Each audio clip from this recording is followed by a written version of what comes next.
नमस्कार दोस्तों, मैं अमित कुमार सिंह अनएकेडमी किस लर्निंग प्लेटफॉर्म पे आपका स्वागत करता हूं। दोस्त, क्रैक यूपीएससी सीएससी जीएस यह भारत का सबसे बड़ा लर्निंग प्लेटफॉर्म है।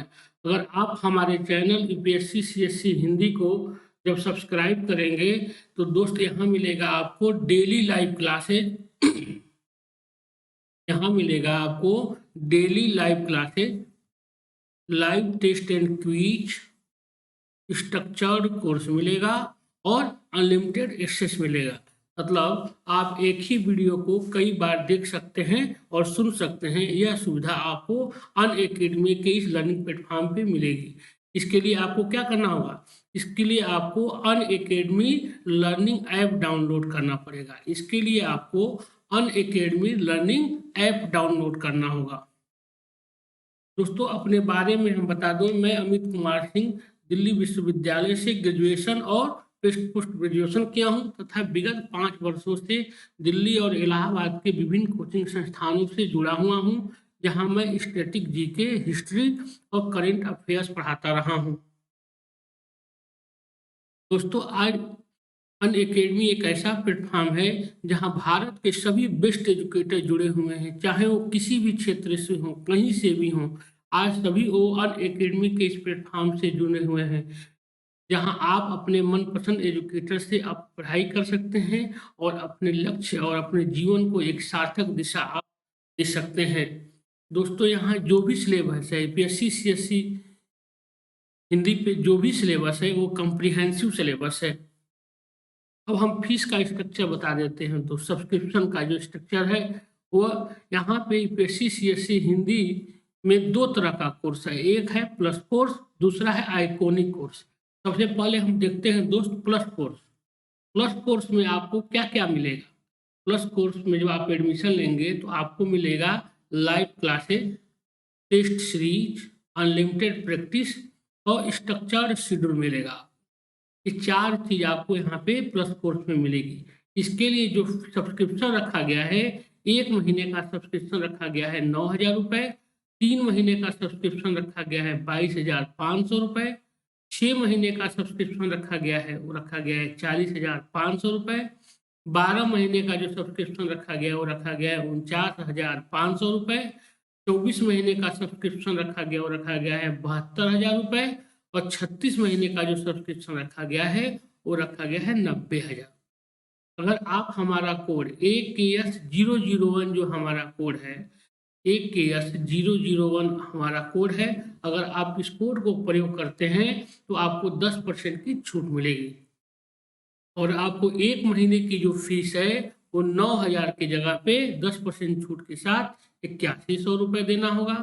3 महीने की फीस जो 22,500 है वो 10% छूट के साथ 20,250 रुपये देना होगा।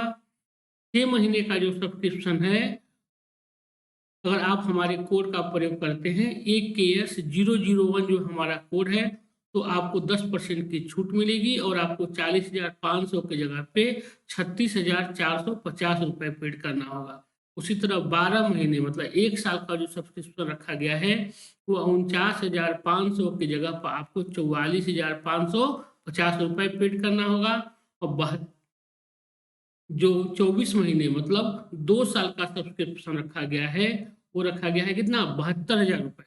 अगर आप हमारा कोड प्रयोग करते हैं AKS001 जो हमारा कोड है, तो आपको 10% की डिस्काउंट मिलेगा और आपको फीस लगेगा 64,800 रुपये और 3 साल मतलब 36 महीने का जो सब्सक्रिप्शन रखा गया है वो रखा गया है 90,000 रुपये। लेकिन आप हमारे कोड का जब प्रयोग करेंगे तो आपको 10% का छूट मिलेगा और आपको 90,000 की जगह पे 81,000 रुपये इसके लिए पेड करना होगा। दोस्तों, यह प्लस कोर्स बहुत ही शानदार है। यह उनके लिए है जो 2-3 सालों से तैयारी कर रहे हैं और अपनी अभी मंजिल से वो क्या है, दूर है। उनके लिए यह बहुत ही बेहतर कोर्स है, क्योंकि देखिए पीएससी सीएससी की जो तैयारी है वह एक दिन में तो होती नहीं है। वही इसके लिए क्या चाहिए, लंबा वक्त चाहिए। और उनके लिए आप देखिए जो लोग तैयारी कर रहे हैं उनके लिए क्या मिलेगा, यहाँ पे डेली लाइव क्लास मिलेगा, टेस्ट सीरीज होगा, अनलिमिटेड प्रैक्टिस होगी, स्ट्रक्चर्ड शेड्यूल मिलेगा। इससे क्या होगा, इससे आपकी तैयारी बहुत ही बेहतर और एक सार्थक दिशा में होगी और जिससे आपको अपने लक्ष्य की प्राप्ति करने में सहायता मिलेगी। इसलिए दोस्त, आप लोग इस अनअकैडमी के इस यूपीएससी सीएससी हिंदी के आप प्लस कोर्स से जरूर एडमिशन लीजिए और आप हमारे कोड का प्रयोग कीजिए और जुड़िए। हमारी यही आपसे विनती है और आप हमारे चैनल यूपीएससी सीएससी हिंदी को जरूर सब्सक्राइब कीजिए और आप हमारे वीडियो को लाइक कीजिए। देखिए, दूसरा कोर्स जो है इसमें है आइकोनिक। एक तो प्लस कोर्स है, दूसरा जो है वो है आइकोनिक कोर्स। अब आइकोनिक में आपको क्या मिलेगा? Live classes, test series, unlimited practice मिलेगा, स्ट्रक्चर्ड शेड्यूल मिलेगा, personal coach, daily mains and QA practice, study planner और पर्सनल फीडबैक दिया जाएगा। इतनी चीज आपको मिलेगा यूपीएससी सीएससी हिंदी के आइकोनिक। आपको 8 चीज मिलेगा। अब सोचिए कि इतने ज़्यादा से आपको क्या कहीं भी चूकने का मौका नहीं मिलेगा। आपकी तैयारी जो होगी बहुत ही बेहतर ढंग से हो जाएगी। इसलिए दोस्त, आप आइकॉनिक कोर्स से ज़रूर जुड़िए। देखिए, यह उनके लिए है जो अभी-अभी तैयारी करने के बारे में सोच रहे हैं या अभी ग्रेजुएशन पास किए हैं, उनके लिए बहुत ही बेहतर कोर्स है। देखिए, यूपीएससी सीएससी की तैयारी जो होती है वो एक दिन में तो होती नहीं है। उसके लिए 3 से 4 साल का वक़्त चाहिए और अनअकैडमी ने यह बहुत ही बेहतर प्रोग्राम लाया है उनके लिए। आइकॉनिक कोर्स का जो प्रोग्राम है, यह उनके लिए बहुत ही बेहतर है जो अभी-अभी तैयारी शुरू करने के बारे में सोच रहे हैं। इसलिए दोस्त, आप लोग जुड़िए आइकॉनिक के इस प्लेटफ़ॉर्म से और इसका फ़ायदा उठाइए। इसके लिए जो सब्सक्रिप्शन रखा गया है, वो रखा गया है 69,000। 12 महीने का सब्सक्रिप्शन जो है, मतलब 1 साल का, वो रखा गया 69,500 रुपए। 24 महीने का जो सब्सक्रिप्शन रखा गया है, मतलब 2 साल का, वो रखा गया है 1,07,000 और 36 महीने मतलब 3 साल का जो सब्सक्रिप्शन रखा गया है, वो रखा गया है 1,41,000 रुपए। लेकिन अगर आप हमारा कोड AKS001 जो हमारा कोड है, अगर आप उसको प्रयोग करते हैं तो आपको 10% का छूट मिलेगा और आपको 12 महीने का सब्सक्रिप्शन देना होगा। कितना? 69,500 की जगह पे 62,550 रुपए। 24 महीने का सब्सक्रिप्शन देना होगा 1,07,000 की जगह पे 96,300 रुपए और 36 महीने का जो सब्सक्रिप्शन देना होगा, अगर आप हमारे कोड का प्रयोग करेंगे तो आपको 1,41,000 की जगह पे 10% डिस्काउंट के साथ 1,26,900 रुपए आपको। दोस्तों, इस कोरोना काल ने जिस तरह हम देख रहे हैं कि सरकारी नौकरियों का क्रेज बढ़ा दिया है, उसको देखते हुए हम कह सकते हैं कि यह बहुत ही नॉमिनल फीस है।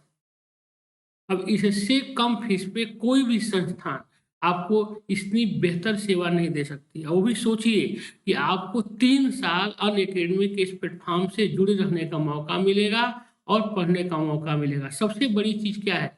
सबसे बड़ी चीज़ है कि आप अपने मनपसंद एजुकेटर से, आप देखिए, भले ही किसी के कोर्स से एडमिशन लीजिए, लेकिन आप यहाँ अपने मनपसंद एजुकेटर से आप अपनी पढ़ाई कर सकते हैं और अपने लक्ष्य को और अपने जीवन को एक सार्थक दिशा आप दे सकते हैं।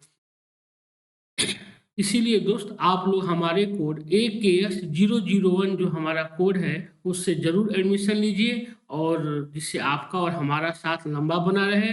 इसी के साथ मैं अमित कुमार सिंह एक बार फिर आप लोगों का स्वागत करता हूं। दोस्त, आप लोग हमारे वीडियो को ज़रूर लाइक कीजिए और हमारे चैनल यूपीएससी सीएससी हिंदी को ज़रूर सब्सक्राइब कीजिए। इसी के साथ अब हम चलते हैं विषय वस्तु पे। नहीं, अभी जो यूपीएससी सीएससी ऑप्शनल जो सब्सक्रिप्शन रखा गया है, वो रखा गया है क्या? 1 महीने का जो फीस रखा गया है, वो रखा गया है 500। 6 महीने का जो सब्सक्रिप्शन रखा गया है, वो रखा गया है 22,500 रुपए। 12 महीने का जो सब्सक्रिप्शन रखा गया है, वो रखा गया है 27,500 रुपए और 24 महीने का जो सब्सक्रिप्शन रखा गया है, वो रखा गया है 40,000 रुपए और 36 महीने का जो 3 साल का सब्सक्रिप्शन रखा गया है, वो रखा गया है 50,000 रुपए। लेकिन आप हमारे कोड AKS001 का प्रयोग अगर करते हैं तो आपको 10% का डिस्काउंट मिलेगा और 1 महीने की जो फीस है वो 5,000 की जगह पर आपको 4,500 रुपए देना होगा। 6 महीने की जो फीस है वो 22,500 की जगह पे 20,250 रुपये देना होगा। 12 महीने का जो सब्सक्रिप्शन है वो 27,500 की जगह पे 24,750 रुपये देना होगा। और 24 महीने का जो सब्सक्रिप्शन रखा गया है वो 40,000 की जगह पे आपको 36,000 रुपये देना होगा। और 36 महीने मतलब 3 साल का जो सब्सक्रिप्शन रखा गया है वो 50,000 की जगह पे आपको, अगर आप हमारा कोड AKS001 का प्रयोग करते हैं तो आपको देना होगा 10% डिस्काउंट के साथ 45,000। दोस्तों यह बहुत ही नामने, अब ये सोचिए कि इससे कम फीस पे आपको इससे बेहतर प्लेटफॉर्म मुहैया नहीं हो सकता है, जहां आपको प्रीलिम्स का, मेंस का, इंटरव्यू का, तीनों की तैयारी होगी। अब सोचिए कि आपको मात्र 36 महीना जोड़ना होगा, इसके लिए कितना फायदेमंद है। इसीलिए आप दोस्त इस अनअकैडमी के इस प्लेटफॉर्म से जुड़िए और आपका इसका फायदा उठाइए। चलिए इसी के साथ मैं अमित कुमार सिंह एक बार आप लोगों का स्वागत करता हूं दोस्त। अब हम चलेंगे विषय वस्तु पे। आज हम पढ़ेंगे न्यायपालिका। न्यायपालिका में हम पढ़ेंगे सबसे पहले सर्वोच्च न्यायालय, जहां हम पढ़ेंगे सर्वोच्च न्यायालय संविधान के किस अनुच्छेद में सर्वोच्च न्यायालय का गठन किया गया है, सर्वोच्च न्यायालय के कार्य, उसकी शक्तियां, उसके न्यायाधीशों की नियुक्ति, उनके वेतन आदि के बारे में हम यहाँ पे अध्ययन करेंगे। तो सर्वोच्च न्यायालय का गठन किसमें किया गया? अनुच्छेद 124 के तहत संविधान में अनुच्छेद 124 के तहत क्या किया गया है? सर्वोच्च न्यायालय की व्यवस्था की गई है 124 आर्टिकल के तहत। अब हम देखते हैं कि संविधान में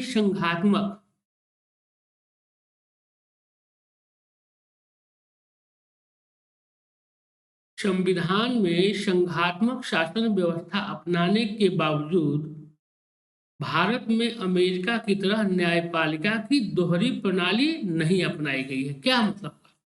जैसे अमेरिका में क्या है? दोहरी प्रणाली है। दोहरी प्रणाली है क्योंकि वहां पे राज्यों में भी सुप्रीम कोर्ट होता है और केंद्र में भी होता है। तो वहां पे क्या है? वहां दोहरी प्रणाली है, शासन व्यवस्था, वहां पे दोहरी न्याय प्रणाली है अमेरिका में। क्योंकि वहां के क्या है? वहां के राज्य कुछ मामलों में बहुत ज्यादा स्वायत्त है। लेकिन भारत में क्या है? भारत में संघात्मक शासन व्यवस्था तो है, लेकिन यहाँ न्यायपालिका जो है वो एकल है, यहाँ पे दोहरी नहीं है। क्योंकि यहाँ पे क्या होता है? सर्वोच्च न्यायालय का जो फैसला होता है वो सर्वमान्य होता है, उसको चुनौती नहीं दिया जा सकता। सर्वोच्च न्यायालय के फैसले को चुनौती नहीं दिया जा सकता है। लेकिन अमेरिका में ऐसी व्यवस्था नहीं है। वहाँ सर्वोच्च न्यायालय के फैसले को भी राज्य के सर्वोच्च न्यायालय में क्या करते हैं? चुनौती देते हैं। क्योंकि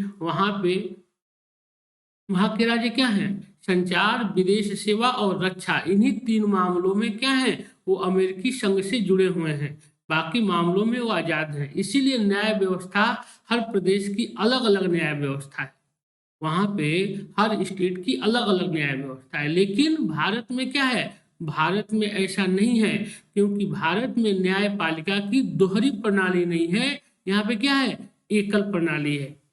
संपूर्ण भारतीय राज्य क्षेत्र के लिए एकल न्यायपालिका, वही जो बताया अभी।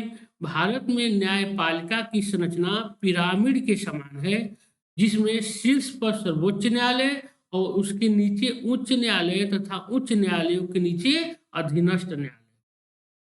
क्या हुआ? कह रहा है कि भारत में जो सर्वोच्च वो है, न्यायपालिका है, वो किस आकार की है? पिरामिड के आकार। तो पिरामिड आप देखे हैं, नीचे चौड़ा होता है ऊपर से नीचे की तरफ।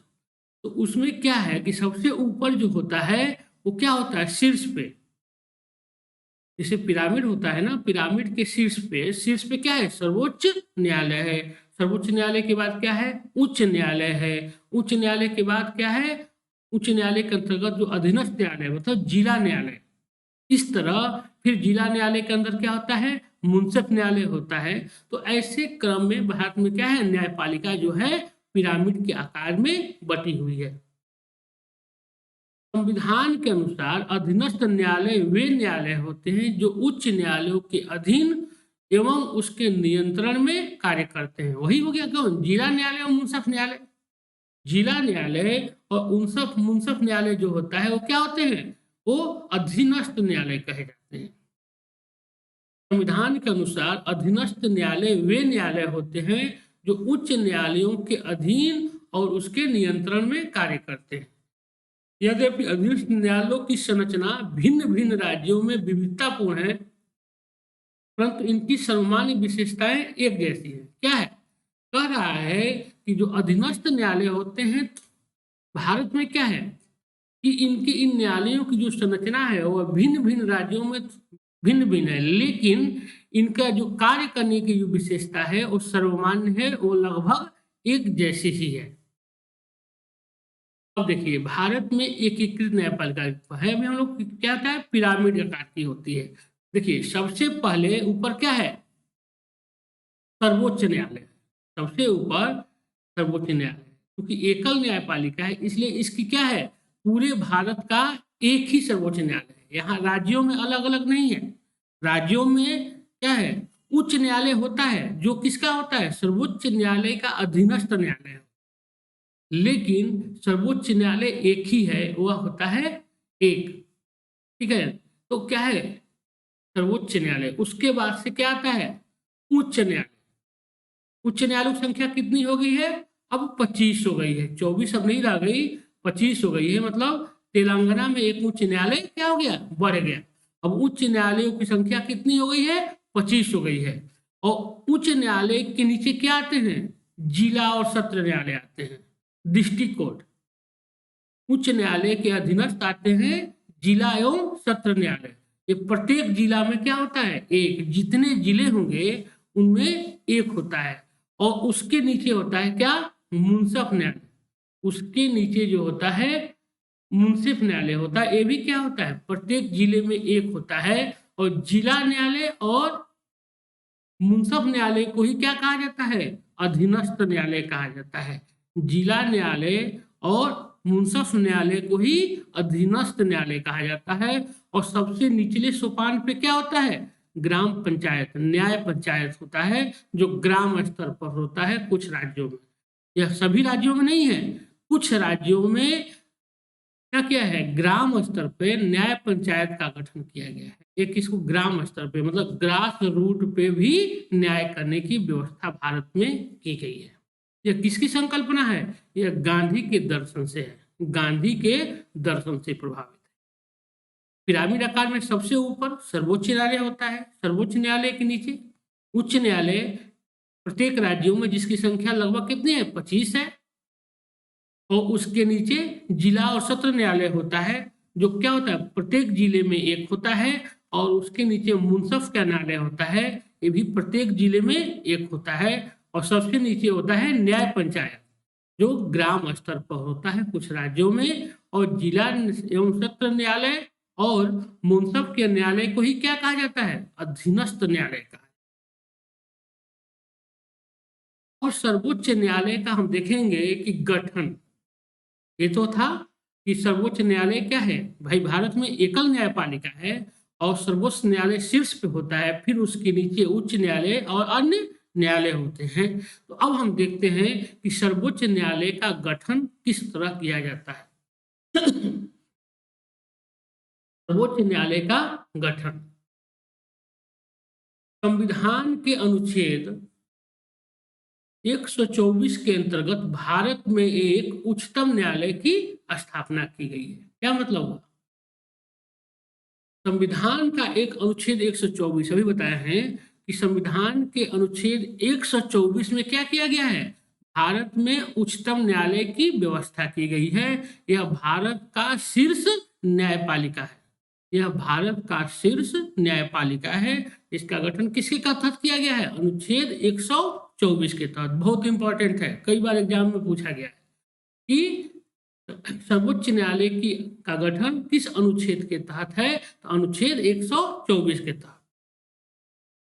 संविधान के अनुच्छेद 124(1) में कहा गया है कि जब तक संसद कानून द्वारा उच्चतम न्यायालय में न्यायाधीशों की संख्या के संबंध में कोई व्यवस्था नहीं करती, तब तक उच्चतम न्यायालय में एक मुख्य न्यायाधीश तथा 7 अन्य न्यायाधीश होंगे। ये कब कहा गया था? यह जिस समय संविधान का निर्माण हुआ, जिस समय, क्योंकि अब क्या है, अब तो ऐसी नहीं है, 7 तो अन्य न्यायाधीश है नहीं, लेकिन जिस समय संविधान का निर्माण हुआ था उस समय यह व्यवस्था किया गया था। संविधान के निर्माण के साथ ही यह व्यवस्था किया गया था अनुच्छेद 124 के तहत कि क्या होगा, संसद जब तक कानून के द्वारा उच्चतम न्यायालय में न्यायाधीशों की संख्या में के संबंध में कोई व्यवस्था नहीं करती है, तब तक क्या होंगे, उच्चतम न्यायालय में एक मुख्य न्यायाधीश और 7 अन्य न्यायाधीश होंगे। लेकिन इसके बाद क्या हुआ, समय समय पर उच्चतम न्यायालय द्वारा क्या किया गया है, न्यायाधीशों की संख्या में वृद्धि किया गया है। यह क्या था, मूल संविधान में था। 124(1) के तहत कहा गया था कि एक मुख्य न्यायाधीश और 7 अन्य न्यायाधीश होंगे। इस प्रकार मूल संविधान में सर्वोच्च न्यायालय में न्यायाधीशों की कुल संख्या 8 निर्धारित की गई। ठीक है, संविधान ने उच्चतम न्यायालय के न्यायाधीशों की संख्या, उच्चतम न्यायालय का क्षेत्राधिकार तथा न्यायाधीशों का वेतन और सेवा शर्तें निर्धारित करने का अधिकार किसको, संसद को प्रदान किया।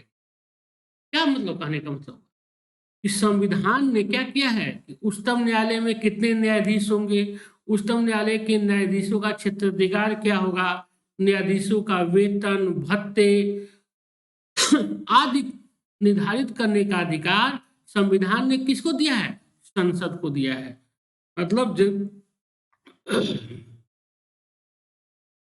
जनता के द्वारा जो निर्वाचित संसद होगी वही यह तय करेगी कि भारत में न्यायाधीशों की संख्या कितनी होनी चाहिए, उनके वेतन कितने होने चाहिए, उनके भत्ते कितने होने चाहिए आदि, और सेवा शर्त क्या होनी चाहिए, क्षेत्राधिकार क्या होना चाहिए, यह जनता द्वारा निर्वाचित सर्वोच्च क्या करेगी, संसद इस चीज का फैसला करेगी।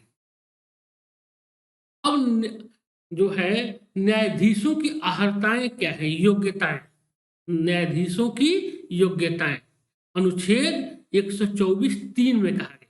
इनकी योग्यता किसमें रखी गई है, सुप्रीम कोर्ट के मुख्य न्यायाधीश बनने की जो योग्यता है अनुच्छेद 124(3) में के अनुसार केवल वही व्यक्ति उच्चतम न्यायालय का न्यायाधीश नियुक्त हो सकता है जो निम्नलिखित योग्यता क्या को रखता। कह रहा है क्या कि अनुच्छेद 124(3) के अनुसार वही व्यक्ति सर्वोच्च न्यायालय का न्यायाधीश बन सकता है जिनके अंदर क्या हो, निम्नलिखित योग्यता हो। क्या, वह पहला, वह भारत का नागरिक हो, पहला चीज, मतलब किसी विदेशी को सर्वोच्च न्यायालय का न्यायाधीश नहीं बनाया जा सकता। दूसरा, किसी उच्च न्यायालय का या ऐसे दो या अधिक न्यायालयों का लगातार न्यूनतम 5 वर्ष तक वो क्या, न्यायाधीश रहा हो। क्या कर रहा है, पहला शर्त है कि वह भारत का नागरिक होना चाहिए। दूसरा है कि वह कम से कम एक या दो या उससे अधिक न्यायालयों में लगातार कम से कम 5 वर्ष तक क्या, वो न्यायाधीश के पद पर कार्य किया हो। तीसरा, किसी उच्च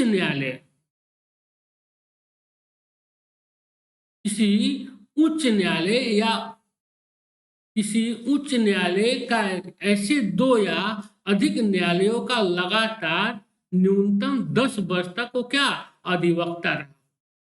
मतलब 10 वर्ष तक अगर वह किसी उच्च न्यायालय में 2 या 2 से अधिक उच्च न्यायालयों में लगातार 10 वर्ष तक अगर वह वकालत किया हो तो वह भी क्या है, सुप्रीम कोर्ट का न्यायाधीश बनने की योग्यता रखता है। क्या क्या होना चाहिए, वह लगातार 5 वर्ष तक 2 या 2 से अधिक उच्च न्यायालयों में क्या न्यायाधीश रहा हो, पहला। दूसरा यह है कि वह भारत का नागरिक होना चाहिए, और तीसरा कि कम से कम वह 10 वर्ष तक किसी 1 या 2 उच्च न्यायालयों में क्या किया हो, 10 वर्ष तक वकालत किया हो, अधिवक्ता रहा हो, तो वह भी व्यक्ति क्या है, सर्वोच्च न्यायालय में जज बनने की हैसियत रखता है।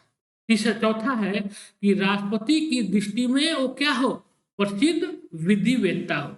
राष्ट्रपति की दृष्टि में वो प्रसिद्ध विधिवेत्ता हो। ये हुआ क्या, सर्वोच्च न्यायालय का न्यायाधीश बनने की योग्यताएं या अर्हताएं। अब देखेंगे कि मुख्य न्यायाधीश की नियुक्ति किस प्रकार होती है। मुख्य न्यायाधीश की नियुक्ति अनुच्छेद 124(2) द्वारा भारत के राष्ट्रपति को उच्चतम न्यायालय एवं उच्च न्यायालयों के न्यायाधीशों की नियुक्ति का अधिकार प्रदान किया। क्या कहा गया कि अनुच्छेद 124(2) के द्वारा भारत के राष्ट्रपति को उच्चतम न्यायालय और उच्च न्यायालयों के न्यायाधीशों की नियुक्ति का क्या दिया गया है, अधिकार, मतलब दिया गया है। मतलब अनुच्छेद 124(2) कहता है कि भारत के राष्ट्रपति उच्चतम न्यायालय एवं उच्च न्यायालयों के न्यायाधीशों की नियुक्ति करेंगे। यह अधिकार दिया गया है 124(2) के तहत। अब सर्वोच्च न्यायालय से संबंधित कुछ महत्वपूर्ण अनुच्छेद हैं, खास करके प्रीलिम्स के हिसाब से, उसको हम लोग देख लेते हैं। सर्वोच्च न्यायालय से जुड़े हुए कुछ महत्वपूर्ण अनुच्छेद।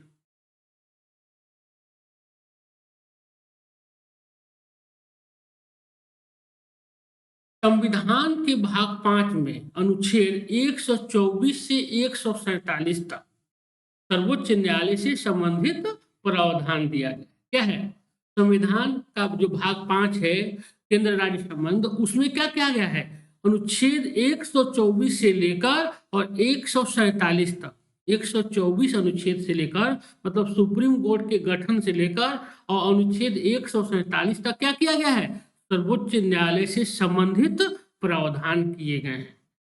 पहला है अनुच्छेद 124। अनुच्छेद 124 सर्वोच्च न्यायालय की स्थापना एवं गठन। अनुच्छेद 124 क्या कहता है कि भारत में एक सर्वोच्च न्यायालय होगा और उसके गठन संबंधी प्रावधान किया गया है अनुच्छेद 124 में। दूसरा है अनुच्छेद 126 के तहत कार्यकारी मुख्य न्यायाधीश की नियुक्ति संबंधी प्रावधान किया गया है। कार्यकारी मुख्य न्यायाधीश की नियुक्ति के संबंधी प्रावधान किया गया है अनुच्छेद 126 के तहत। अनुच्छेद 127 अनुच्छेद 127 के तहत तदर्थ न्यायाधीशों की नियुक्ति की जा सकती है। तदर्थ न्यायाधीश मतलब क्या हुआ, मान लीजिए न्यायाधीशों की संख्या अगर कम है तो कुछ समय के लिए न्यायाधीशों को बाहर से क्या किया जा सकता है, हायर किया जा सकता है। कहाँ से, उच्च न्यायालयों से। उसी को क्या कहा जाता है, तदर्थ न्यायाधीश कहा जाता है। और कार्यकारी हो गया न्यायाधीश, मतलब क्या, कार्यकारी मतलब हो गया कि मान लीजिए कहीं मुख्य न्यायाधीश अनुपस्थित हैं तो उनके जगह पे कार्यकारी या तो अन्य न्यायाधीश क्या है, अनुपस्थित है, कोरम पूरा नहीं है, तो उच्च न्यायालयों से कुछ जजों को बुला लिया जाता है, उन्हीं को क्या कहा जाता है, कार्यकारी न्यायाधीश कहा जाता है। अनुच्छेद 128 के तहत सेवानिवृत्त न्यायाधीशों को भी सर्वोच्च न्यायालय की बैठकों में उपस्थित होने के लिए बुलाया जाता है। क्या कर रहा है, अनुच्छेद 128। 126 क्या हो गया, 126 जो है वो है कार्यकारी न्यायाधीश की नियुक्ति, 127 है तदर्थ न्यायाधीशों की नियुक्ति, और 128 जो है वो कह रहा है कि सेवानिवृत्त जो न्यायाधीश होते हैं सर्वोच्च न्यायालय की बैठकों में उनको भी उपस्थित होने के लिए बुलाया जा सकता है, अनुच्छेद 128 के तहत। और अनुच्छेद 129 उच्चतम न्यायालय को अभिलेख न्यायालय घोषित कर।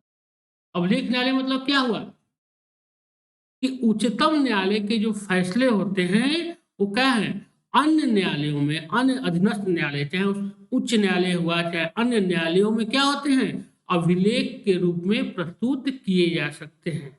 मतलब इनके फैसले को निचली अदालतें काट नहीं सकती हैं, उसको साक्ष्य के रूप में प्रयोग किया जा सकता है। इसीलिए भारत में उच्च न्यायालय, उच्चतम न्यायालय और उच्च न्यायालय दोनों क्या है?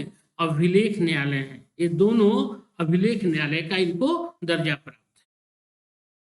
अनुच्छेद में क्या है? कई बार पूछा हुआ है अनुच्छेद 129, याद रखिएगा, यह है अभिलेख न्यायालय। यह कई बार एग्जाम में आया हुआ है। अनुच्छेद 130, अनुच्छेद 130 उच्चतम न्यायालय का स्थान निर्धारित करने का मुख्य न्यायाधीश की शक्ति। अनुच्छेद 131 उच्चतम न्यायालय की आरंभिक या मूल अधिकारिता का विवरण। मतलब अनुच्छेद 131 के तहत क्या किया गया है? उच्चतम न्यायालय का मूल अधिकारिता क्या है, इसका विवरण दिया गया है अनुच्छेद 131 के तहत। अनुच्छेद 136 अपील के लिए उच्चतम न्यायालय की विशेष अनुमति।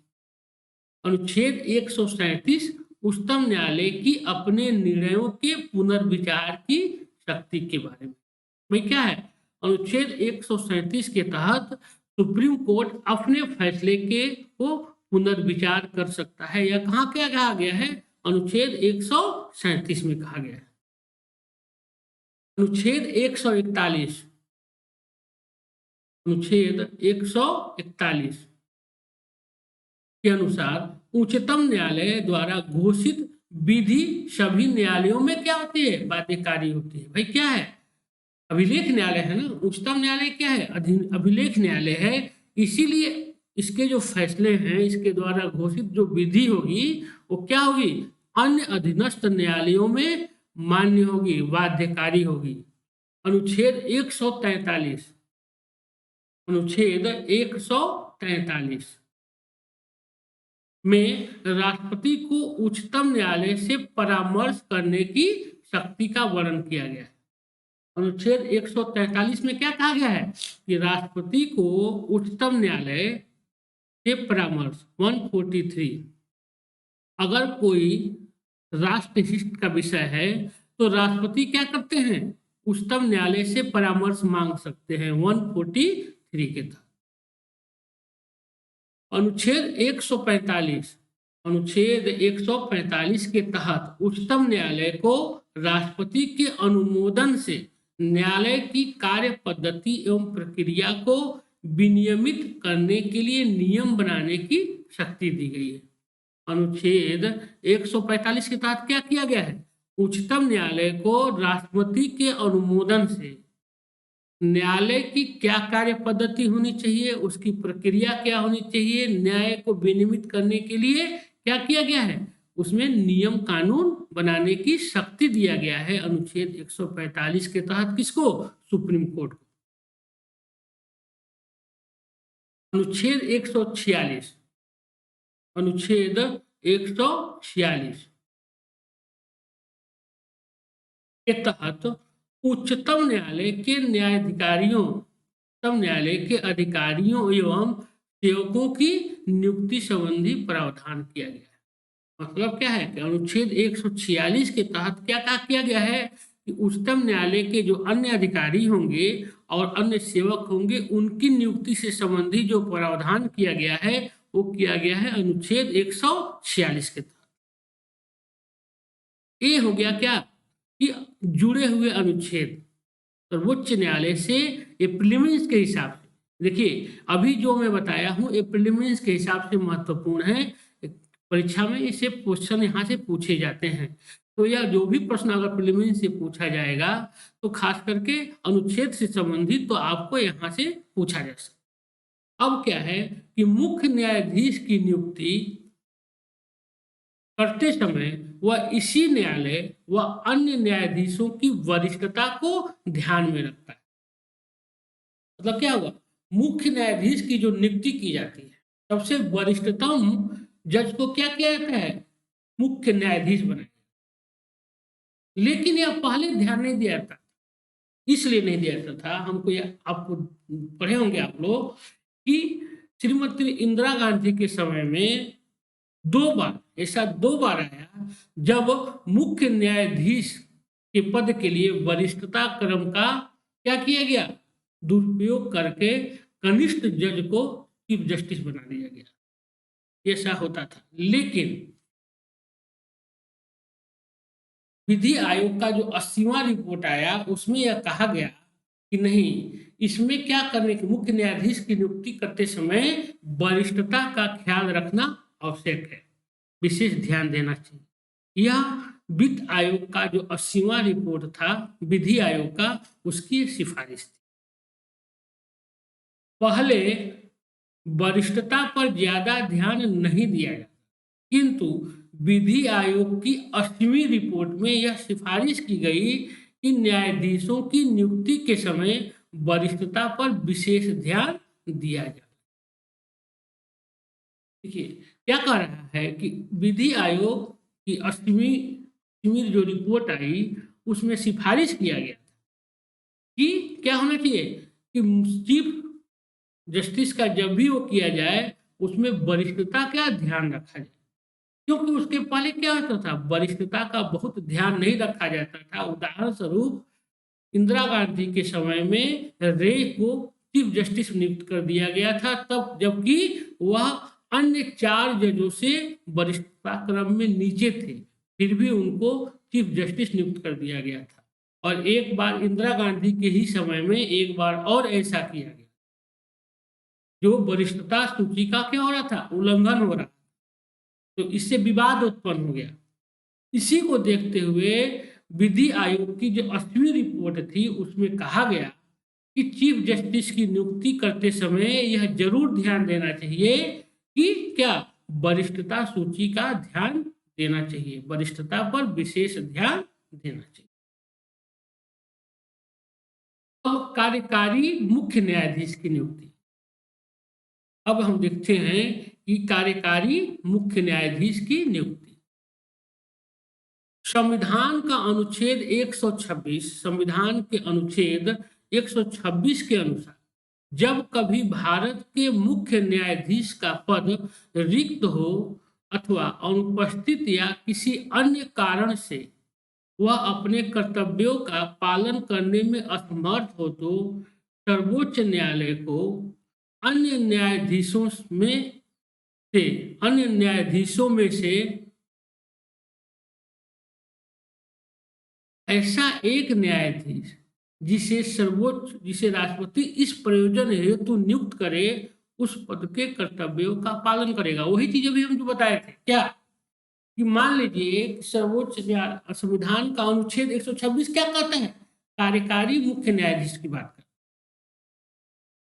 तो क्या इसका मतलब क्या हुआ कि मान लीजिए कि सर्वोच्च न्यायालय का मुख्य न्यायाधीश किसी कारणवश अनुपस्थित है, मान लीजिए या तो कहीं विदेश की यात्रा पर गए हैं या निजी कारणों से छुट्टी पे चल रहे हैं या हो सकता है कि उनका देहावसान हो गया हो, उस स्थिति में कर्तव्यों का पालन करने के लिए क्या करना चाहिए, सर्वोच्च न्यायालय के अन्य न्यायाधीशों में से ऐसा एक न्यायाधीश जिसे राष्ट्रपति इस प्रयोजन हेतु नियुक्त करे उसी को क्या करते हैं, कार्यकारी नियुक्त।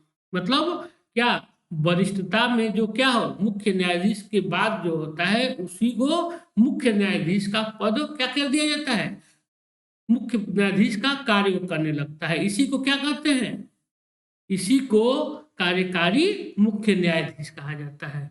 उसी को कार्यकारी मुख्य न्यायाधीश कहते हैं, क्योंकि वह क्या करता है, कार्यकारी मुख्य न्यायाधीश रहते हुए वह न्यायाधीश के कर्तव्यों का पालन करता है। अब तदर्थ न्यायाधीशों की नियुक्ति, ये तो था कार्यकारी न्यायाधीश, अब तदर्थ न्यायाधीशों की नियुक्ति।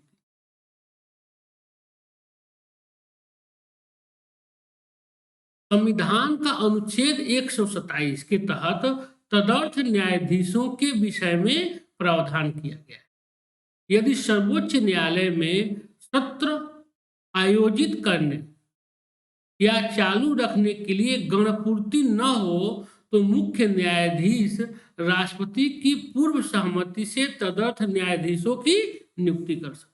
क्या मतलब हुआ, मैं अभी बताया ही था, यही चीज तो बताया था मैं कि अनुच्छेद 127 क्या कहता है कि अगर चीफ जस्टिस को ये लगता है कि सत्र आयोजित करने के लिए, चालू रखने के लिए क्या है, न्यायाधीशों की गणपूर्ति संख्या कम है, मतलब न्यायाधीशों की संख्या कम है, तो वह मुख्य न्यायाधीश राष्ट्रपति की सहमति से तदर्थ न्यायाधीशों की नियुक्ति कर सकता है।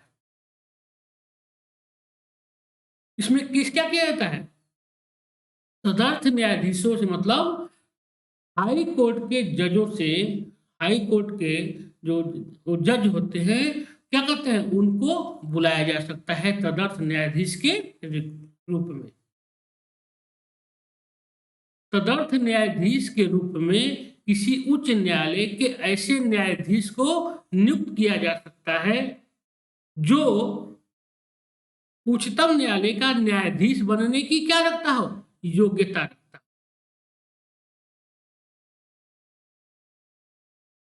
इस नियुक्ति के संबंध में संबंधित उच्च न्यायालय के मुख्य न्यायाधीश से परामर्श करना आवश्यक है।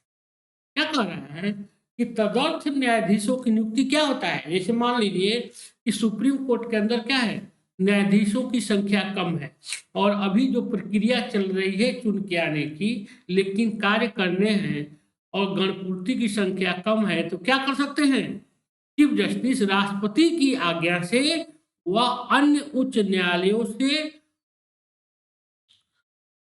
जो न्यायाधीश, अन्य उच्च न्यायालयों से जो न्यायाधीश सुप्रीम कोर्ट के जज बनने की क्या रखता हो, योग्यता रखता है, उनको वह तदर्थ न्यायाधीश के रूप में सुप्रीम कोर्ट में नियुक्त कर सकते हैं। लेकिन उसकी नियुक्ति से पहले उच्च न्यायालय का जो मुख्य न्यायाधीश है उससे परामर्श करना आवश्यक होता है। तदर्थ न्यायाधीशों की नियुक्ति से संबंधित प्रावधान फ्रांस के संविधान से प्रेरित है।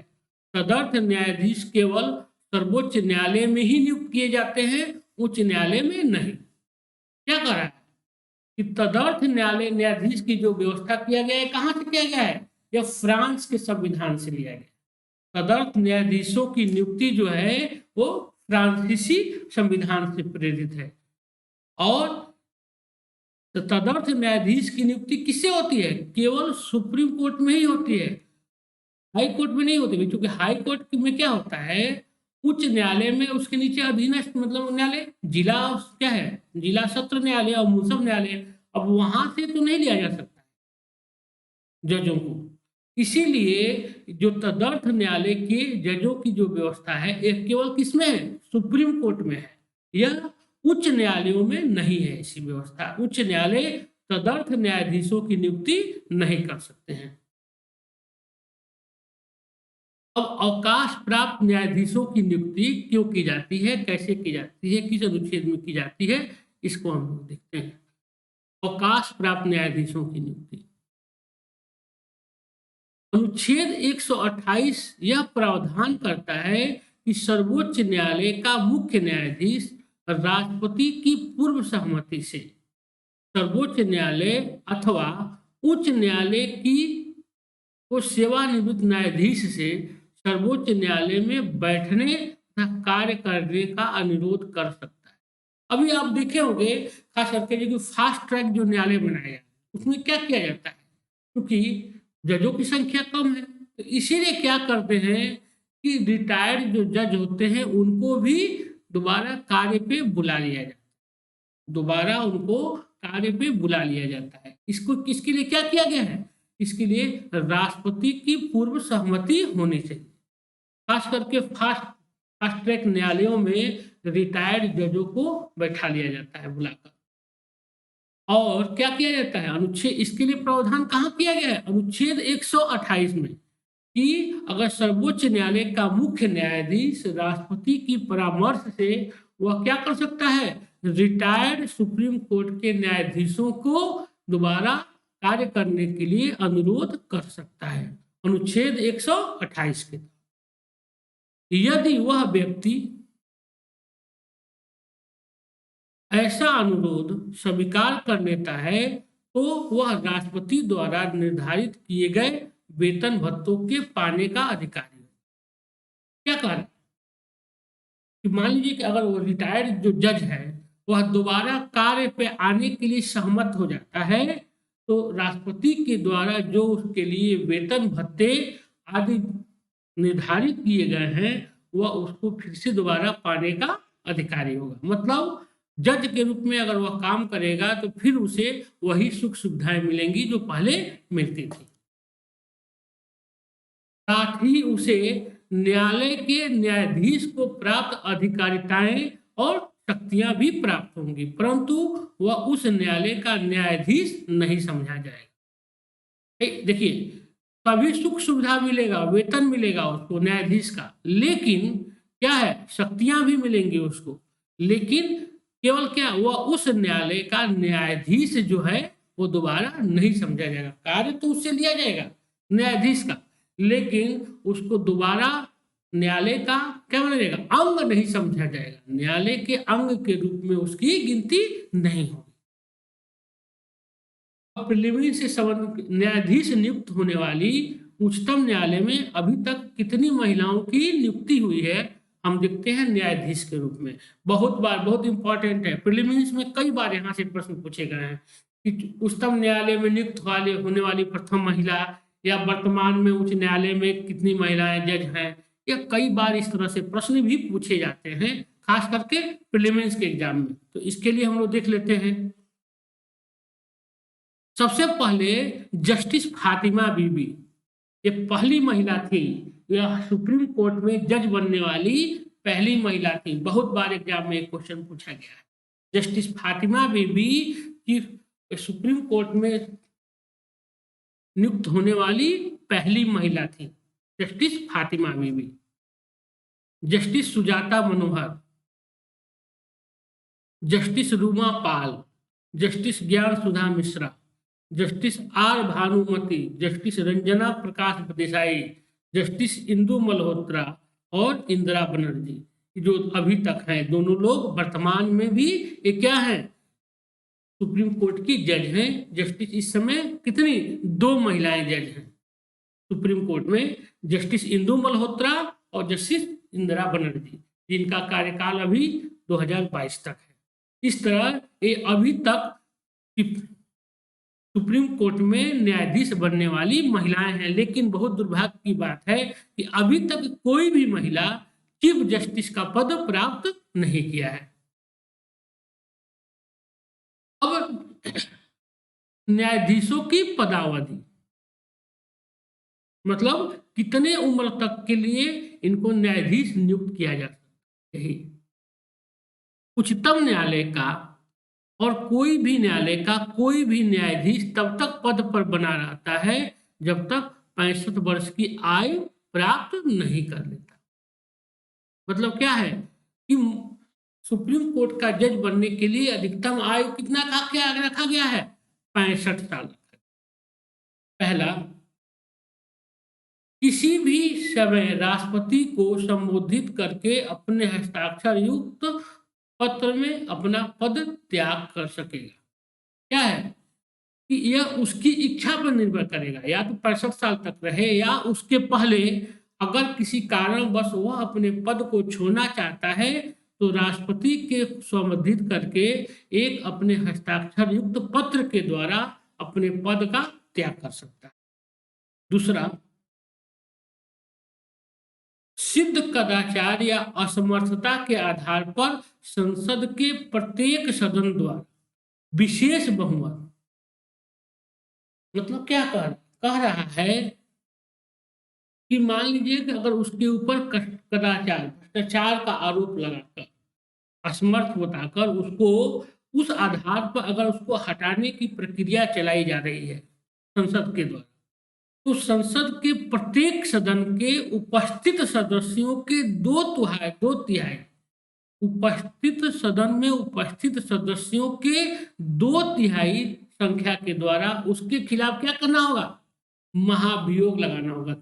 जो उपस्थित जो रहेंगे बहुमत, उसमें 2/3 बहुमत के आधार और उपस्थित मतदान में भाग लेने वाले 2/3 सदस्यों से पारित समावेदन पर राष्ट्रपति द्वारा उसको हटाया जा सकता है। क्या मतलब हुआ कि संसद में जो भी सदस्य उपस्थित रहेंगे उसके 2/3 सदस्यों के मतों के द्वारा उसके ऊपर क्या किया जाएगा, महाभियोग लगाया जाएगा।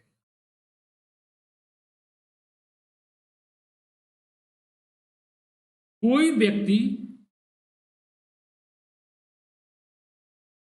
जिसने उच्चतम न्यायालय के न्यायाधीश के रूप में पद धारण किया है वह सेवानिवृत्ति के पश्चात भारत के राज्य क्षेत्र के भीतर किसी न्यायालय में वकालत नहीं कर सकेगा, किंतु उसे राज्यपाल या राजदूत जैसे सम्मानजनक पद नियुक्त किया जा सकेगा। कहने का मतलब क्या हुआ, कह रहा है कि अगर कोई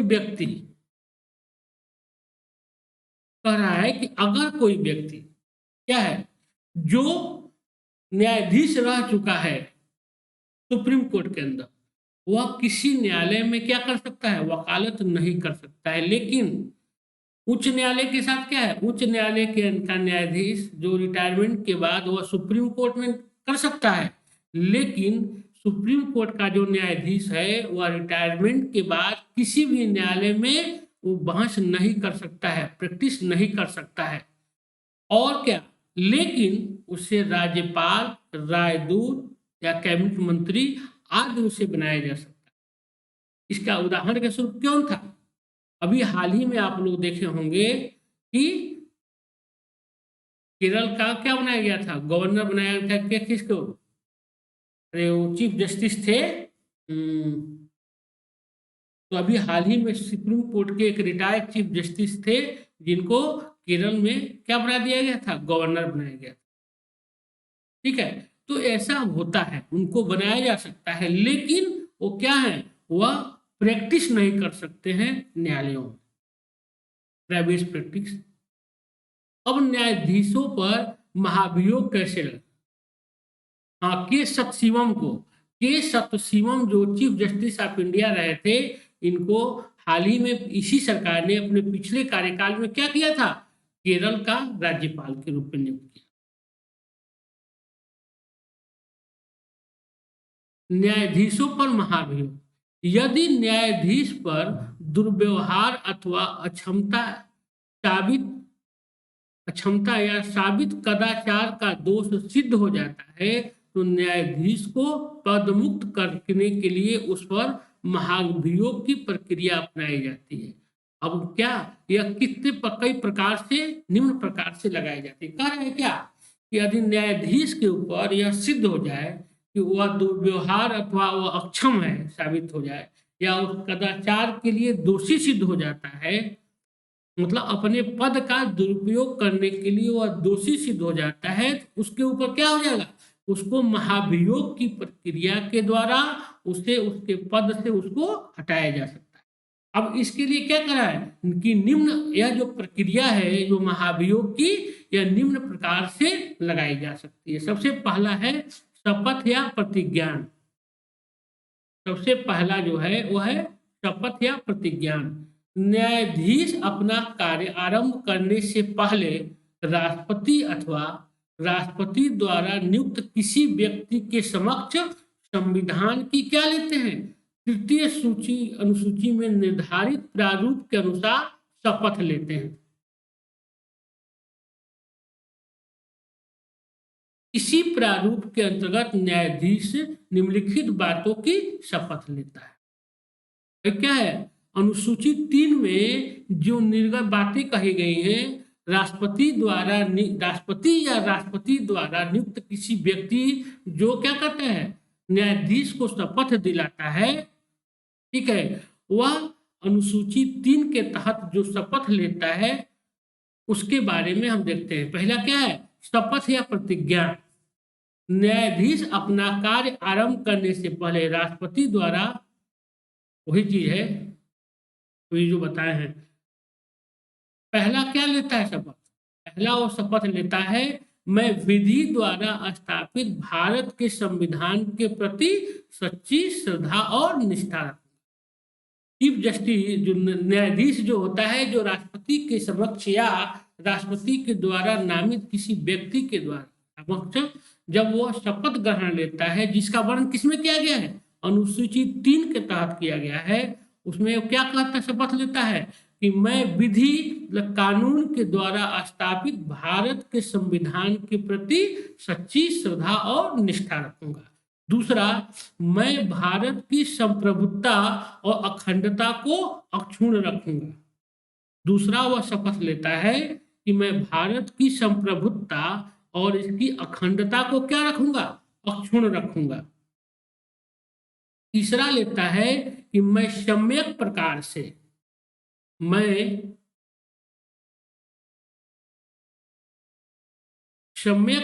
से श्रद्धा पूर्वक अपनी योग्यता और ज्ञान और विवेक से अपने पद कर्तव्यों का भय या पक्षपात, अनुराग, द्वेष के बिना पालन करूंगा। अर्थात क्या कर रहा है कि मैं अपने ज्ञान से, अपनी बुद्धि से, श्रद्धा पूर्वक, अपनी पूरी योग्यता के साथ, अपने विवेक से, अपने पद जो मुझे कार्य दिए गए हैं, उन कार्यों को मैं अपना कर्तव्य समझकर बिना भय, बिना डरे और बिना किसी का पक्ष लिए, न किसी से प्रेम और न किसी से बैर के बिना मैं अपने पद, अपने कर्तव्यों का पालन करूंगा। और मैं संविधान की विधियों की मर्यादा बनाए रखूंगा। क्या मतलब हुआ कि मैं संविधान द्वारा प्रदत्त जो विधियां हैं, जो मर्यादाएं हैं इसकी, उसको मैं बनाए रखने की कोशिश करूंगा या बनाए रखूंगा। यही शपथ लेता है मुख्य न्यायाधीश, यही शपथ लेता है न्यायाधीश या मुख्य न्यायाधीश, यहाँ पे सुप्रीम कोर्ट का, जिसका वर्णन किसमें किया गया है, अनुसूची 3 में। अब हम पढ़ेंगे सर्वोच्च न्यायालय की स्वतंत्रता। तो देखिए, अब जैसे कि अभी मैं इसलिए बता दिया कि प्रीलिम्स की भी एग्जाम में क्या कहता है, पूछता है कि दे देगा 4 मिलाने के लिए, सुमेलित करने वाला क्वेश्चन में, कि राष्ट्रपति कौन शपथ लेता है, प्रधानमंत्री, अन्य मंत्री, वो देता है कि कौन कौन सी शपथ लेते हैं, किसके प्रति लेते हैं। तो उसको मिलान करने के लिए आप देखिएगा कई बार इस तरह से प्रश्न पूछे गए हैं एग्जाम में, इसलिए इनके शपथ को भी जानना जरूरी है। अब हम देखेंगे सर्वोच्च न्यायालय की स्वतंत्रता।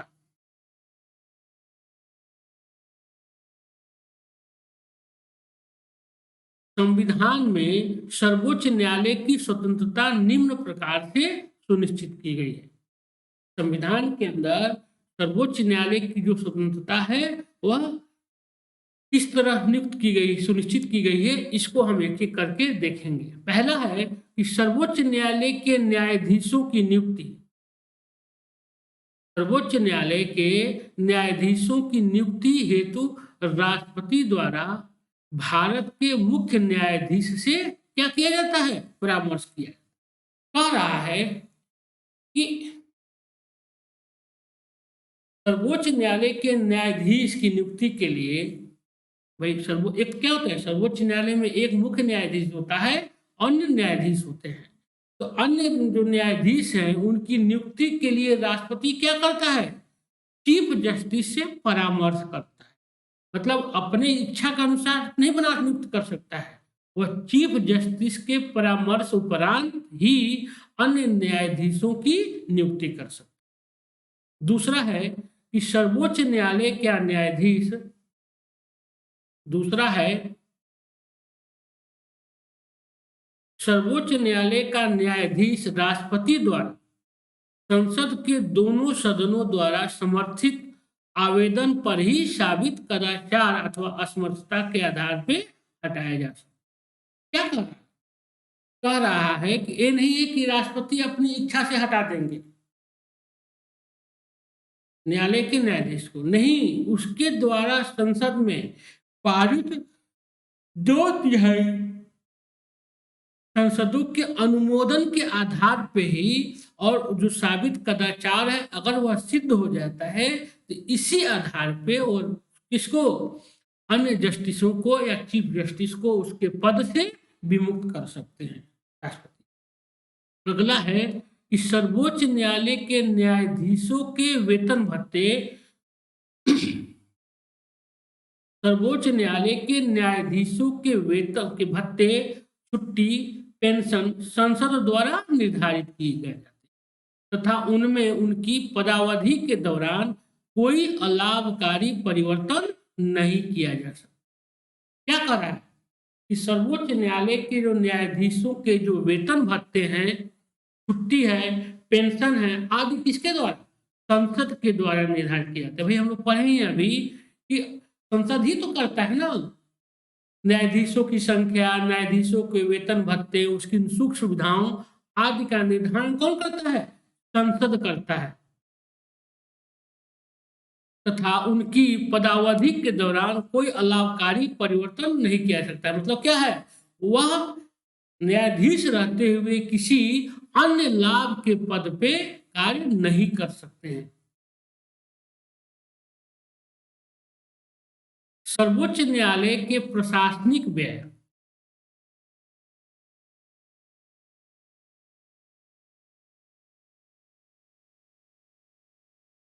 सर्वोच्च न्यायालय के प्रशासनिक व्यय तथा न्यायालय के न्यायाधीशों एवं अन्य कर्मचारियों के वेतन भत्ते आदि भारत के संचित निधि पर भारित होते हैं, अतः संसद द्वारा उन पर मतदान नहीं किया जा सकता। क्या कह रहा है कि सर्वोच्च न्यायालय व अन्य सर्वोच्च न्यायालय के जो प्रशासनिक व्यय, सर्वोच्च न्यायालय को जो चलाने में जो खर्च आता है, प्रशासनिक व्यय है, और न्यायालय के न्यायाधीशों के वेतन और जो भत्ते जो हैं वो किस पे भारित होते हैं?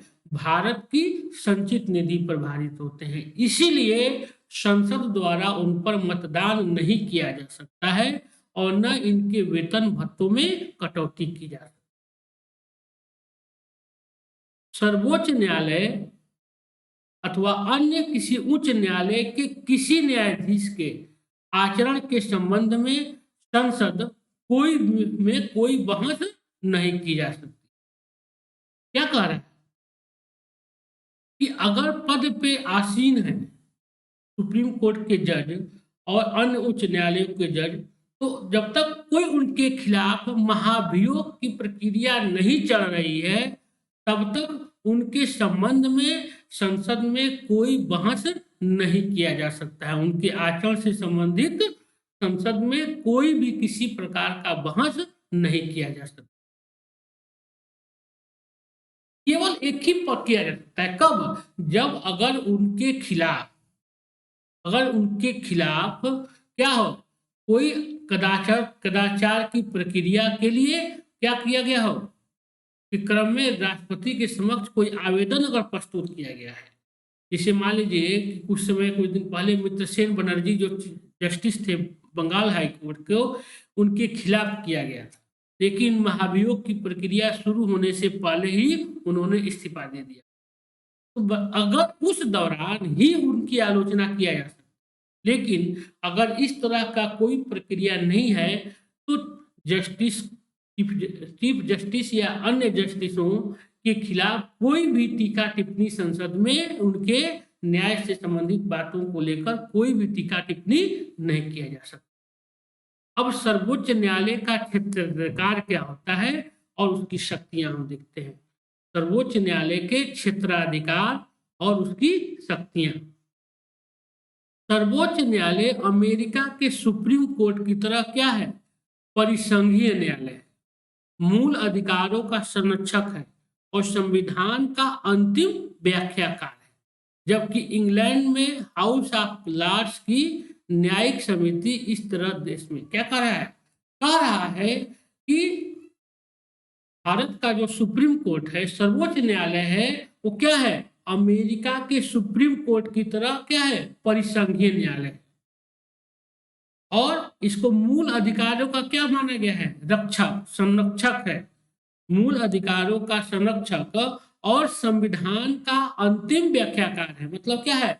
संविधान के हितों की रक्षा करने की जिम्मेदारी किसको दिया गया है? वो दिया गया है न्यायालय को, सर्वोच्च न्यायालय को।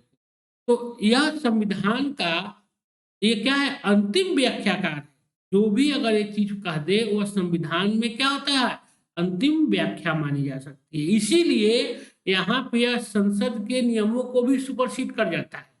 कि अगर संसद के द्वारा पारित किसी भी विधेयक को जो राष्ट्रपति के द्वारा मंजूरी मिली हो वह इसको खारिज कर सकता है संविधान के विरुद्ध समझ मानकर। जैसे याद होगा आप लोगों को कि 99वां संविधान संशोधन जो किया गया था, न्यायिक नियुक्ति आयोग जो 99वां संविधान संशोधक था उसको इसने खारिज कर दिया, क्योंकि इसका कहना था कि यह संविधान के मूल भावना के खिलाफ है। न्यायाधीशों की नियुक्ति से संबंधित था ना न्यायिक नियुक्ति आयोग, उसको इसने खारिज कर दिया।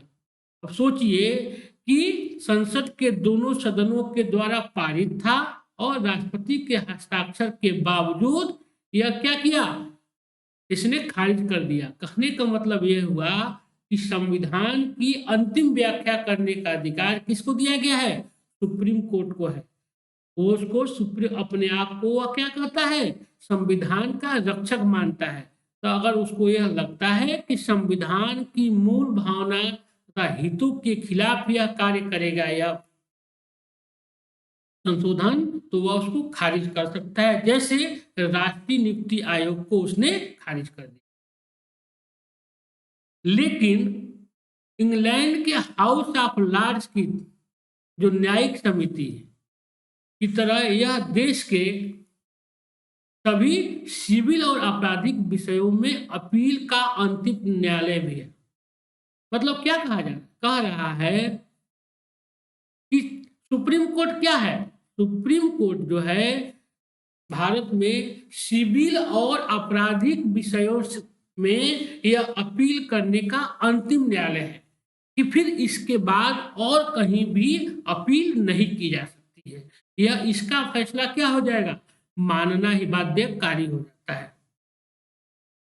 अगला है कि वह राष्ट्रपति को परामर्श, अनुच्छेद 143 बहुत बार एग्जाम में पूछा गया, राष्ट्रपति को परामर्श देना सुप्रीम कोर्ट के द्वारा मांगना, अनुच्छेद 143 देने की शक्ति भी रखता है, परामर्श देने की शक्ति रखता है, जो इसे उपरोक्त दोनों न्यायालयों से अलग करती है। किससे, अमेरिका के न्यायालय से और ब्रिटेन के न्यायालय से इसको अलग करती है, क्योंकि वहां के न्यायालयों को राष्ट्रपति को परामर्श देने की शक्ति नहीं है, लेकिन भारत के उच्चतम न्यायालय को राष्ट्रपति को परामर्श देने की शक्ति अनुच्छेद 143 के तहत रखी गई है,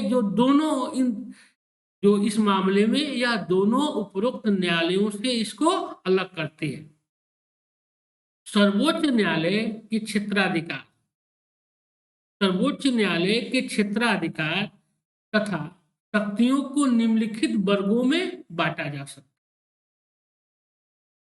पहला है मूल अथवा आरंभिक अधिकारिता, पहला है मूल अथवा आरंभिक अधिकार।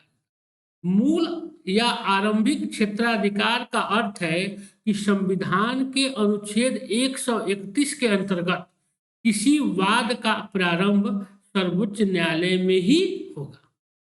क्या कह रहा है कि यह इसकी अधिकारिता है कि संविधान के अनुच्छेद 131 के अंतर्गत किसी वाद विवाद का प्रारंभ सर्वोच्च न्यायालय में ही हो सकता है। दूसरा, मूल अधिकारिता के अंतर्गत सर्वोच्च न्यायालय 3 तरह के विषयों की सुनवाई करता है। पहला, ऐसे विवाद जिनमें एक तरफ भारत सरकार हो और दूसरी तरफ एक या एक से अधिक राज्यों की सरकार। मतलब क्या कह रहा है, जैसे मान लीजिए कि भारत सरकार के विरुद्ध अगर कोई मामला बनता है, जैसे भारत सरकार बनाम कोई संघ, या जैसे आप देखो केशवानंद भारती बनाम भारत संघ, या 2 राज्यों के बीच विवाद का अगर कोई मामला उठता है तो इसका फैसला कौन करता है, सुप्रीम कोर्ट करता है। इसकी अपील कहाँ की जा सकती है, सुप्रीम कोर्ट में की जा सकती है। अगला है कि ऐसे विवाद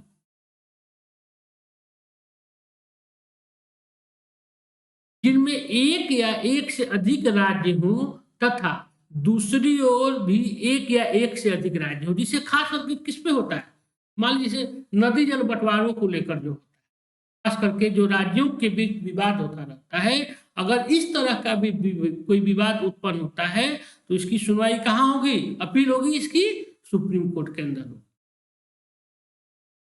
तीसरा है कि ऐसे विवाद जिनमें एक ओर भारत सरकार तथा एक या एकाधिक राज्य हो और दूसरी ओर एक या एकाधिक राज्य हो। मान लीजिए कि किसी मुद्दे पर हितों का टकराव उत्पन्न हो जाता है, जिसमें एक तरफ क्या है, भारत सरकार हो और कोई एक आध राज्य हो और दूसरी तरफ कुछ राज्य हो। अगर इस तरह के भी मामले उत्पन्न होते हैं तो इसकी भी सुनवाई कहाँ पे? सुप्रीम कोर्ट में ही होगी।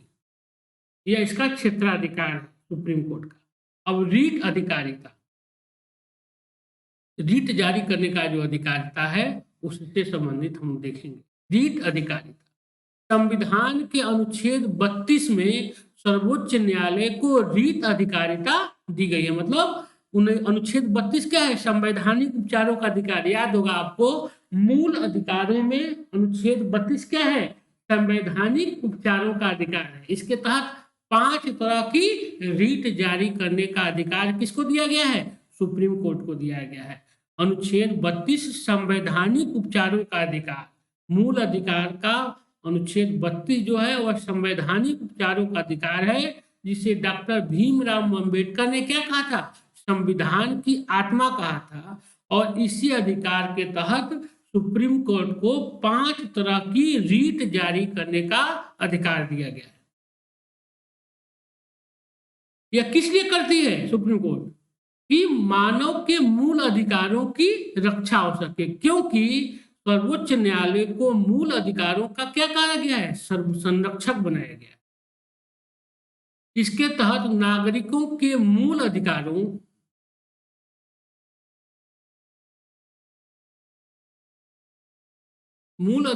की रक्षा के लिए प्रसिद्ध रीट, बंदी प्रत्यक्षीकरण, परमादेश, प्रतिषेध, उत्प्रेरण और अधिकार प्रेक्षा सहित अन्य प्रकार की रीटें निर्देश जारी करने की शक्ति दिया गया। कहने का मतलब क्या हुआ?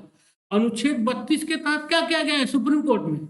वह 5 जो रीट है उसको जारी कर सकती है। किसके लिए? संविधान की रक्षा के लिए और मूल अधिकारों की रक्षा के लिए।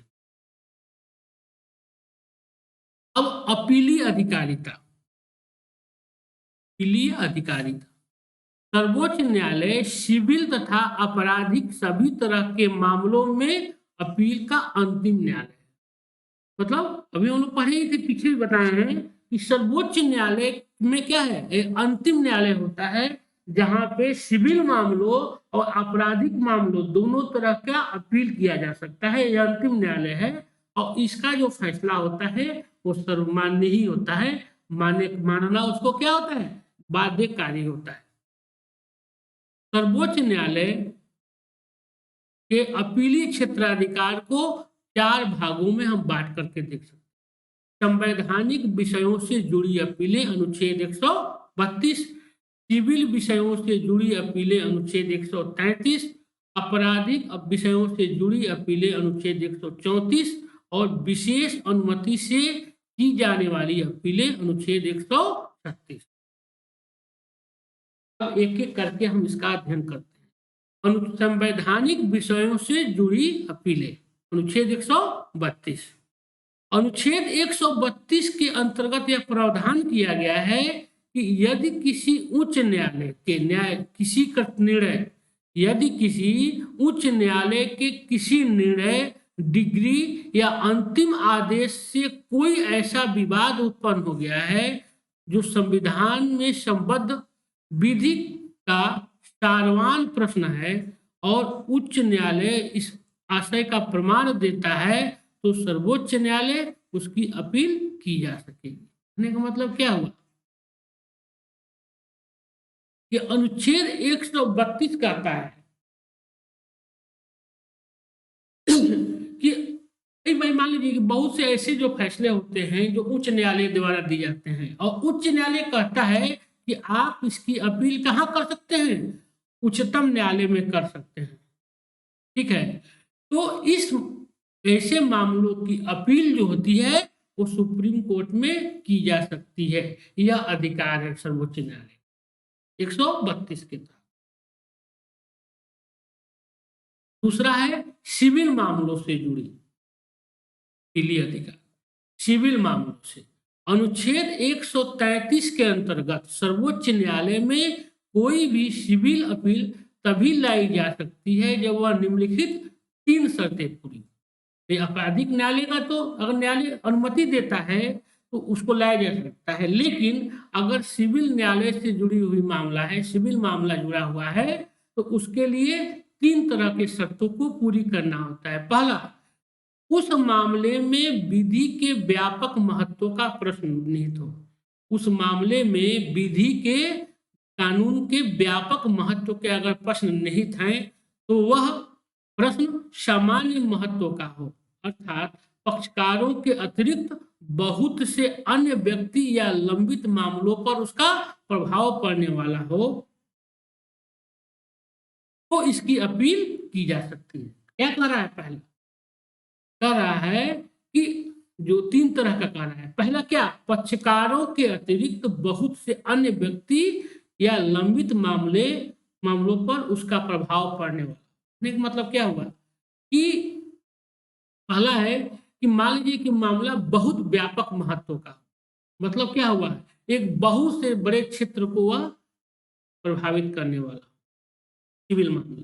दूसरा कह रहा है कि वह प्रश्न क्या हो, सामान्य महत्व का हो, अर्थात पक्षकारों के अतिरिक्त बहुत से अन्य व्यक्तियों या लंबित मामलों पर उसका प्रभाव पड़ने वाला हो, तो इस तरह से जुड़ी हुई सिविल मामलों की सुनवाई सुप्रीम कोर्ट कर सकती है। तीसरा है आपराधिक मामलों से जुड़ी हुई अपीलें। आपराधिक मामलों से जुड़ी अपीलें अनुच्छेद 134 में आपराधिक मामलों के विषय में सर्वोच्च न्यायालय में अपील का प्रावधान किया गया है। अनुच्छेद 134 में आपराधिक मामलों के विषय में सर्वोच्च न्यायालय में अपील का प्रावधान किया गया है। उच्च न्यायालय द्वारा किसी आपराधिक मामले की सुनवाई पर दिए गए निर्णय, आदेश अथवा दंडादेश के विरुद्ध सर्वोच्च न्यायालय में 3 स्थितियों में अपील की जा सकती है। मान लीजिए क्या कह रहा है कि अगर सुप्रीम कोर्ट, अगर हाई कोर्ट किसी आपराधिक मामले में अपना फैसला दिया है, तो क्या किया जाएगा, उसके खिलाफ अपील की जा सकती है सुप्रीम कोर्ट में, लेकिन उसके लिए क्या हो, निम्नलिखित कंडीशन होना चाहिए। क्या होना चाहिए? यदि उच्च न्यायालय ने अधीनस्थ न्यायालय द्वारा दिए गए दोष मुक्ति के आदेश को पलटते हुए अभियुक्त को मृत्युदंड दे दिया। क्या कर रहा है? कह रहा है कि मान लीजिए कि जिला कोर्ट ने किसी व्यक्ति को माफ कर दिया, सजा कम कर दिया, लेकिन जब मामला गया हाई कोर्ट के सामने, तो अगर उसने उसको क्या कर दिया, मृत्युदंड की सजा दे दिया, तो इसकी अपील कहाँ की जा सकती है? सुप्रीम कोर्ट में की जा सकती है। दूसरा कि यदि उच्च न्यायालय ने न्यायालय से कोई मामला मंगाकर अभियुक्त को दोष सिद्ध कर दिया हो, तो उसे मृत्युदंड या दे दिया गया। क्या कर रहा है कि अगर मान लीजिए कि अधीनस्थ न्यायालयों से उच्च न्यायालय ने अगर अधीनस्थ न्यायालयों से किसी मामले को मंगाकर अभियुक्त को दोष सिद्ध कर दिया गया हो और मृत्युदंड दे दिया गया हो, तो उसकी भी अपील की जाती है। कहाँ? सुप्रीम कोर्ट में। अगला कि यदि उच्च न्यायालय ने किसी मामले के विषय में यह प्रमाणित कर दिया कि यह विषय सर्वोच्च न्यायालय में अपील करने योग्य है। इसे नहीं होता है, जैसे मान लीजिए आप लोग देखे होंगे कि बहुत से ऐसे फैसले होते हैं हाई कोर्ट के, जिसमें वह खुद लिखता है कि आप इसकी अपील सुप्रीम कोर्ट में कर सकते हैं, तो उस मामले को सुप्रीम कोर्ट में उसकी अपील की जा सकती है। विशेष अनुमति की अपीलें अनुच्छेद 136 का उद्देश्य उन विषयों पर अपील की शक्ति देना है जो या तो उन तीनों में शामिल न हो पाए हों या कोई अन्य विशिष्ट परिस्थिति बन गई हो। एक अर्थ में यह शक्ति सर्वोच्च न्यायालय के पास अपील ग्रहण करने की औसष्टि शक्ति के रूप में क्या कह रहा है? अनुच्छेद 136 कह रहा है कि अनुच्छेद 136 का जो उद्देश्य है वो कह रहा है कि मान लीजिए कि कुछ ऐसे विषय होते हैं जो इन तीनों में शामिल नहीं हो, जो अभी हम लोग पीछे जो पढ़े हैं, अगर तीनों में शामिल नहीं हो और किसी अन्य कारणों से क्या हो, वो विशिष्ट परिशिष्ट परिस्थिति बन गई हो, तो इस अर्थ में इसके लिए क्या किया जाता है? अपील की जा सकती है सुप्रीम कोर्ट में। इसी को क्या किया गया है? विशेष अनुमति की अपील कहा।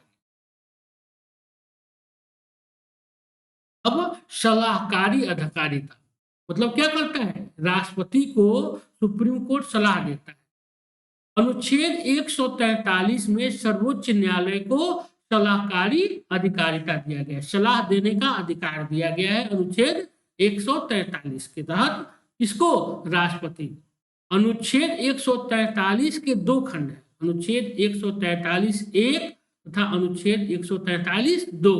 दोनों खंड राष्ट्रपति को क्या करते हैं? सर्वोच्च न्यायालय से सलाह मांगने की शक्ति प्रदान करते हैं, किंतु दोनों की विषय वस्तु क्या है? अलग अलग है। देखिए क्या कर रहा है कि अनुच्छेद 143 क्या कहता है कि राष्ट्रपति सुप्रीम कोर्ट से किसी विषय पर उसकी राय मांग सकता है। लेकिन अनुच्छेद 143 के दो खंड है, एक है अनुच्छेद 141 एक और एक 143 एक और 143 दो। दोनों खंड क्या है? राष्ट्रपति को सर्वोच्च न्यायालय से सलाह मांगने की शक्ति देते हैं, किंतु दोनों का जो विषय वस्तु होता है वह अलग अलग होता है। क्या है? अब हम देखेंगे कि न्यायालय की क्या शक्तियां होती हैं। अभिलेख न्यायालय की शक्तियां क्या है? सुप्रीम कोर्ट क्या है? अभिलेख न्यायालय होता है। और अभिलेख न्यायालय की क्या शक्ति होती है इसको हम देखते हैं। अनुच्छेद 129 में घोषणा किया गया है कि सर्वोच्च न्यायालय क्या हो गया? अभिलेख न्यायालय होगा और उसकी अपनी अवमानना के लिए दंड देने की शक्ति सहित ऐसे न्यायालय के सभी शक्तियां होंगी। मतलब क्या कह रहा है?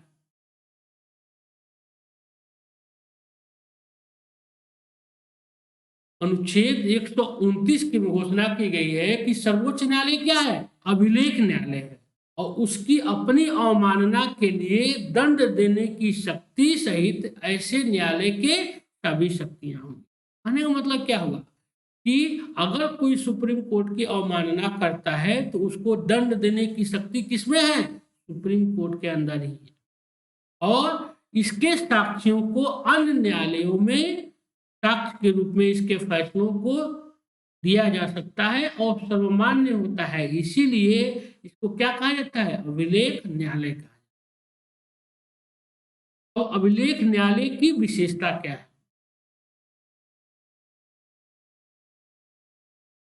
उसके सभी निर्णय, आदेश, निर्देश आदि अस्थायी स्मृति में सुरक्षित रखे जाते हैं ताकि सभी अधीनस्थ न्यायालय उन्हें पूर्व उदाहरणों के रूप में प्रयुक्त कर सके। वही चीज अभी जो बताया कि भाई सुप्रीम कोर्ट के जो भी आदेश होते हैं, जो भी निर्देश होते हैं, वो क्या किए जाते हैं? अस्थायी स्मृति में सुरक्षित रखे जाते हैं ताकि जो अधीनस्थ न्यायालय हैं उसमें क्या किया जाए? उदाहरण के रूप में उसको प्रस्तुत किया जा सके। दूसरा, अभिलेख न्यायालय की दूसरी विशेषता है यह है कि उसे अपने अवमानना के लिए दंड देने की शक्ति भी है। क्या अभी हम लोग जो पढ़े हैं कि अगर कोई सुप्रीम कोर्ट की अवमानना करता है तो उसको दंड देने का अधिकार भी किसको है? सुप्रीम कोर्ट को है। यह भी उसके एक अभिलेख न्यायालय होने की विशेषता है। अब न्यायालय की न्यायिक जो सुप्रीम कोर्ट का जो न्यायिक पुनर्विलोकन की शक्ति है इसका हम अध्ययन करते हैं, देखते हैं। न्यायिक पुनर्विलोकन की शक्ति, मतलब अपने ही फैसले को क्या करना, पलटना, अपने ही फैसले की समीक्षा करना, यह न्यायिक पुनर्विलोकन की शक्ति है। किसके पास है? सुप्रीम कोर्ट के पास। भारतीय सर्वोच्च न्यायालय के पास अमेरिकी सुप्रीम कोर्ट की तरह न्यायिक पुनर्विलोकन की अत्यंत व्यापक शक्ति तो नहीं है, किंतु कुछ मामलों में उसे यह शक्ति प्राप्त है। संविधान के किसी भी अनुच्छेद में इस शक्ति का स्पष्ट वर्णन नहीं किया गया है, किंतु अनुच्छेद 13, अनुच्छेद 32, 132 तथा 133 में यह शक्ति निगमित की होती है। देखिए, संविधान में ऐसी कोई कहीं भी इसका वर्णन नहीं, किसी ऐसे अनुच्छेद में वर्णन नहीं है न्यायिक पुनर्विलोकन की शक्ति का, लेकिन अनुच्छेद 13 हुआ, अनुच्छेद 32 हुआ, अनुच्छेद 132 हुआ, 133 हुआ, इसमें यह शक्ति क्या होता है, दिखाई देती है। अन्य शक्तियां और अधिकारिताएं, न्यायिक पुनर्विलोकन की शक्ति के बाद अन्य शक्तियां और क्या अधिकारिताएं हैं सुप्रीम कोर्ट की, देख लेते हैं। अपने निर्णयों पर पुनर्विचार करने तथा सुधारने की शक्ति, ये क्या है? सुप्रीम कोर्ट को यह अधिकार है कि वह अपने निर्णयों पर क्या कर सकती है, पुनर्विचार कर सकती है और उसको सुधार सकती है। ये किसमें कहा गया है? अनुच्छेद 137 सर्वोच्च न्यायालय को शक्ति देता है कि वह अपने निर्णयों या आदेशों का पुनर्विलोकन कर सकती है तथा उन्हें बदल भी सकती है। आप देखे ही होंगे कि क्या करती है सुप्रीम कोर्ट, अपने ही फैसले को पलट देती है। इसीलिए इसके क्या है, न्यायिक सुप्रीम कोर्ट का न्यायिक पुनर्विलोकन की शक्ति है। अगर किसी मामले में अगर सुप्रीम कोर्ट ने कोई फैसला दिया हो तो कोई जरूरी नहीं है कि दूसरे फैसले में वह उसी फैसले को माने। अगर उसे लगता है कि उस समय कोई चूक हो गई है तो उसको न्यायिक पुनर्विलोकन की शक्ति के तहत उस फैसले को पलट के खिलाफ फैसला दे देती है। ठीक है, जैसे अभी निजता के अधिकार का मामला जो है, इसको मूल अधिकार बना दिया गया था, इसके बहुत पहले सुप्रीम कोर्ट ने ही इसको निजता के अधिकार को क्या अधिकार मानने से मना कर दिया था, मूल अधिकार मानने से। लेकिन सुप्रीम कोर्ट ने अपने ही फैसले का पुनर्विलोकन करते हुए निजता के अधिकार को क्या मान लिया, मूल अधिकार मान। सुप्रीम कोर्ट ने ही अपने ही फैसले में केशवानंद भारती बनाम भारत राज्य के मामले में, उसके पहले जो भी मामला है उसमें क्या माना कि प्रस्तावना जो है वह संविधान का भाग नहीं है और उसमें क्या कर सकती है, संसद उसमें संशोधन नहीं कर सकती है। मिनरवा मिल्स मामले में, चाहे आपको तो क्या कहते हैं गोलकनाथ बनाम पंजाब राज्य के मामले में आदि में आया, लेकिन केशवानंद भारती बनाम भारत राज्य के मामले में सुप्रीम कोर्ट ने अपने ही फैसले को पलटते हुए यह व्यवस्था दी कि प्रस्तावना जो है वो संविधान का भाग है और उसमें क्या सुप्रीम को उसमें संसद संशोधन कर सकती है, लेकिन संशोधन करते समय यह ध्यान रखना होगा कि संविधान जो है, इससे संविधान की जो मूल भावना है वह प्रभावित न हो। तो क्या करती है ये, अपने ही फैसले का, सुप्रीम कोर्ट को यह पावर है कि वह अपने फैसले को का पुनर्विलोकन कर सकती है। यह बताने का मेरा मतलब यही है। सर्वोच्च न्यायालय द्वारा घोषित विधि का सभी न्यायालयों पर अवध्यकारी होना, ये क्या है बताया ही आपको। कि अभिलेख न्यायालय होने का सबसे बड़ा चीज यही है कि सुप्रीम कोर्ट के जो भी फैसले होंगे वह क्या होंगे, अन्य कोर्टों पे, अधीनस्थ न्यायालयों पर उसके फैसले बाध्यकारी होते हैं।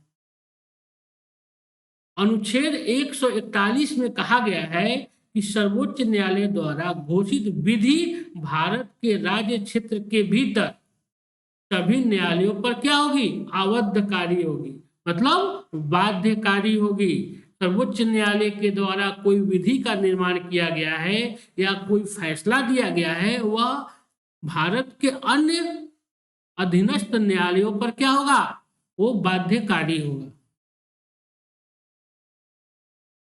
अगला है पूर्ण न्याय करने की शक्ति। पूर्ण न्याय करने की शक्ति, इस शक्ति की चर्चा अनुच्छेद 142 में की गई है। इसमें कहा गया है कि सर्वोच्च न्यायालय ऐसी डिक्री पारित कर सकेगा या ऐसा आदेश दे सकेगा जो उसके समक्ष किसी बात या विषय में पूर्ण न्याय करने के लिए आवश्यक। क्या हुआ, अगर मान लीजिए कि कोई मामला है, अनुच्छेद 142 के तहत कहा गया है कि सुप्रीम कोर्ट कोई भी ऐसी डिक्री पारित कर सकता है या आदेश दे सकता है जो उसके समक्ष लाया गया है, जो क्या है, जिसमें पूर्ण न्याय करना आवश्यक है। मतलब अगर कोई भी विवाद है उसको समाप्त करना आवश्यक है, उसका पूर्ण न्याय करना आवश्यक है, तो वह सुप्रीम कोर्ट कर सकता है, उसको पावर दिया गया है। अगला है कि मामलों का स्थानांतरण करने की शक्ति। यह शक्ति सर्वोच्च न्यायालय को अनुच्छेद 130 क में, मतलब क्या हुआ कि अगर मान लीजिए कि राष्ट्रीय हित से जुड़ा हुआ कोई मामला है तो सुप्रीम कोर्ट हाई कोर्ट से उस मामले को अपने पास मंगा सकती है। यह क्या है, यह सुप्रीम कोर्ट का पावर है, यह सुप्रीम कोर्ट की शक्ति है कि वह हाई कोर्ट से उस मामले को अपने पास मंगा सकती है। जैसे अयोध्या मामले को सुप्रीम कोर्ट ने क्या किया था, उत्तर प्रदेश उच्च न्यायालय से अपने पास मंगा लिया।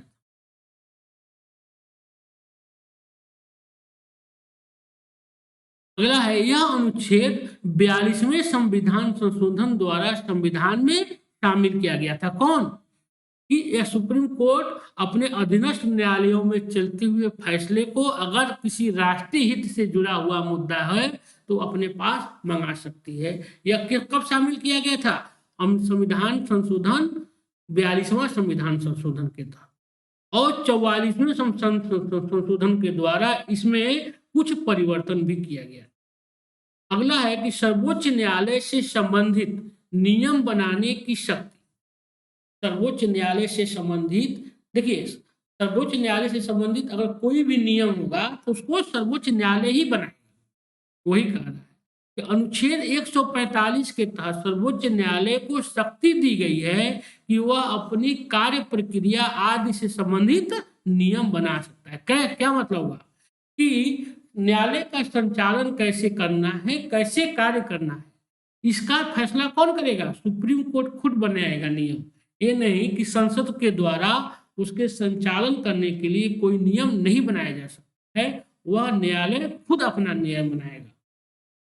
यह है अनुच्छेद 145।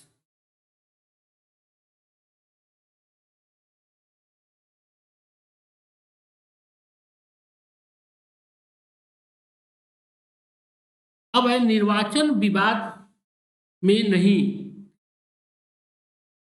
अगर राष्ट्रपति तथा उपराष्ट्रपति, अगर राष्ट्रपति तथा उपराष्ट्रपति के निर्वाचन के संबंध में यदि कोई विवाद उत्पन्न होता है तो उसका निपटान कहाँ होगा, सिर्फ सर्वोच्च न्यायालय में ही होगा। क्या कह रहा है कि अगर मान लीजिए कि राष्ट्रपति के निर्वाचन और उपराष्ट्रपति के निर्वाचन से संबंधित कोई विवाद खड़ा होता है तो उसका फैसला कौन करेगा, सुप्रीम कोर्ट करेगा।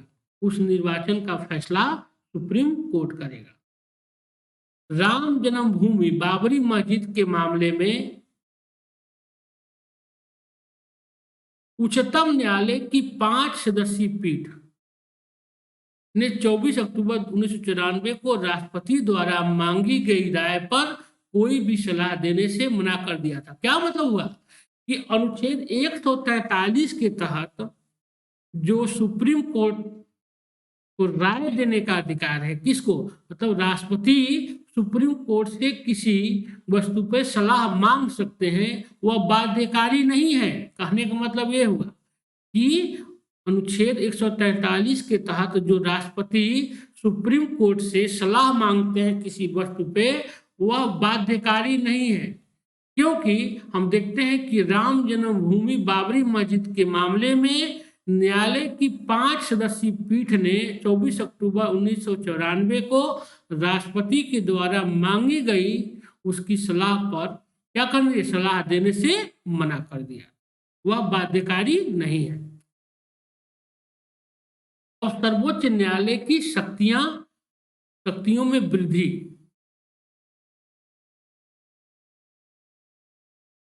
अनुच्छेद 138 के अनुसार संसद सर्वोच्च न्यायालय को अतिरिक्त अधिकारिता देने के लिए विधि बना सकती है, परंतु संसद सर्वोच्च न्यायालय की अधिकारिता को कम नहीं कर सकती है। क्या कह रहा है कि संसद को यह अधिकार है, पावर है कि वह अनुच्छेद 138 के तहत सुप्रीम कोर्ट के अधिकार क्षेत्र को तो बढ़ा सकती है, लेकिन संसद सर्वोच्च न्यायालय के अधिकार क्षेत्र को कम नहीं कर सकती है। बढ़ाने की तो शक्ति इसको दिया गया है, लेकिन वह घटा नहीं सकती है। और अनुच्छेद 139 के अंतर्गत संसद को शक्ति दी गई है कि वह सर्वोच्च न्यायालय की रीट अधिकारिता का विस्तार कर सके। अनुच्छेद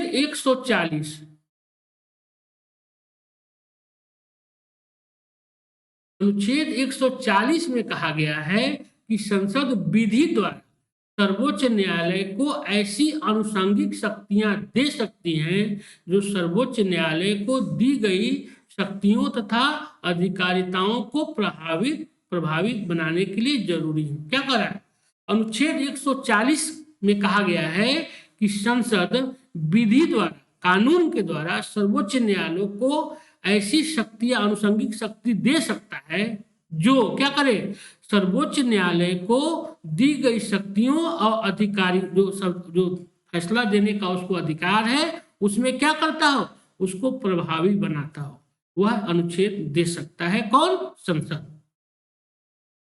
अब न्यायाधीशों के वेतन और भत्ते, अनुच्छेद 125 के अनुसार उच्चतम न्यायालय के न्यायाधीशों को ऐसे वेतन और भत्ते दिए जाएंगे जो संसद विधि द्वारा निर्धारित करेगी। संसद विधि के द्वारा जो निर्धारित करेगी वेतन और भत्ते, वही क्या किए जाएंगे, न्यायाधीश को दिए जाएंगे। संसद द्वारा पारित उच्च न्यायालय एवं उच्चतम न्यायालय के न्यायाधीश के वेतन भत्ते शर्तें संशोधन अधिनियम 2009 के अनुसार उच्चतम न्यायालय के मुख्य न्यायाधीश का वेतन 1 लाख रुपए और अन्य न्यायाधीशों का 90,000 रुपए। लेकिन हाल ही में केंद्र सरकार द्वारा उच्चतम न्यायालय के मुख्य न्यायाधीश तथा अन्य न्यायाधीशों के वेतन के संबंध में सूचना जारी की गई है।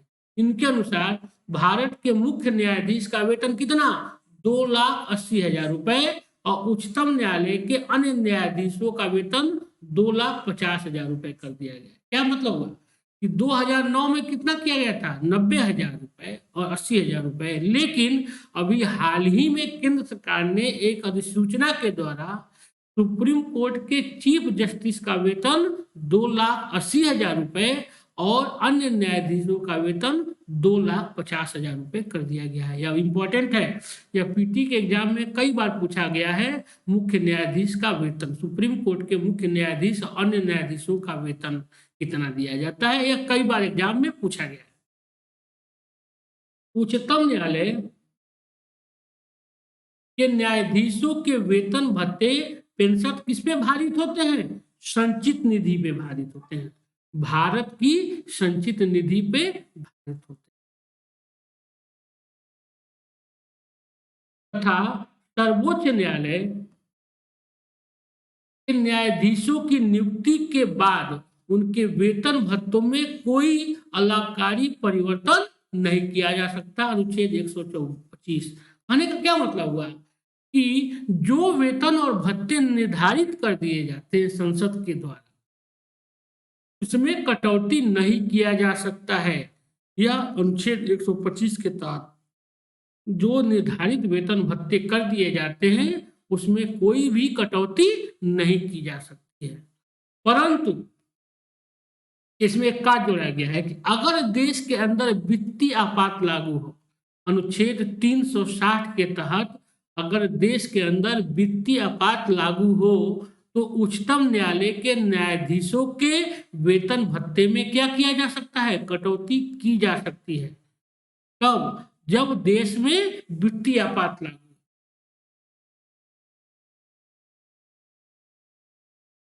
परंतु अनुच्छेद 360 के तहत वित्तीय आपात लागू हो तो उच्चतम न्यायालय के न्यायाधीशों के वेतन एवं भत्ते को कम करने के लिए राष्ट्रपति क्या कर सकते हैं, निर्देश जारी कर सकते हैं।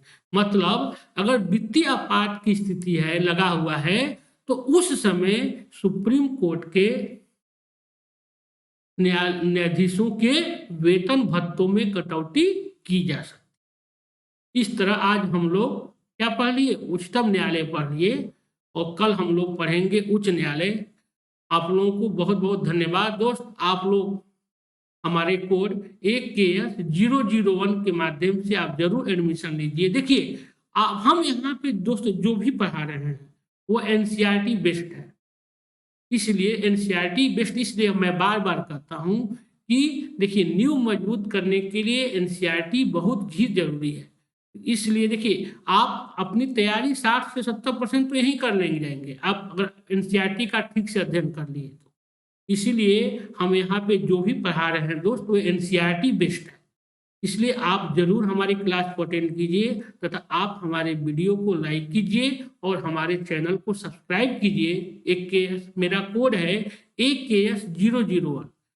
आप हमारे कोड के माध्यम से जरूर एडमिशन लीजिए, यही हमारी आपसे गुजारिश है, जिससे आपका और हमारा साथ लंबा चल सके। इसलिए दोस्त हम अब आज का क्लास यही समाप्त करते हैं। कल हम फिर मिलेंगे नए चैप्टर के साथ। उच्च न्यायालय, उच्च न्यायालय का हम पढ़ेंगे, वो भी परीक्षा की दृष्टि से महत्वपूर्ण है। इसी के साथ आज का क्लास हम समाप्त करते हैं। नमस्कार, धन्यवाद।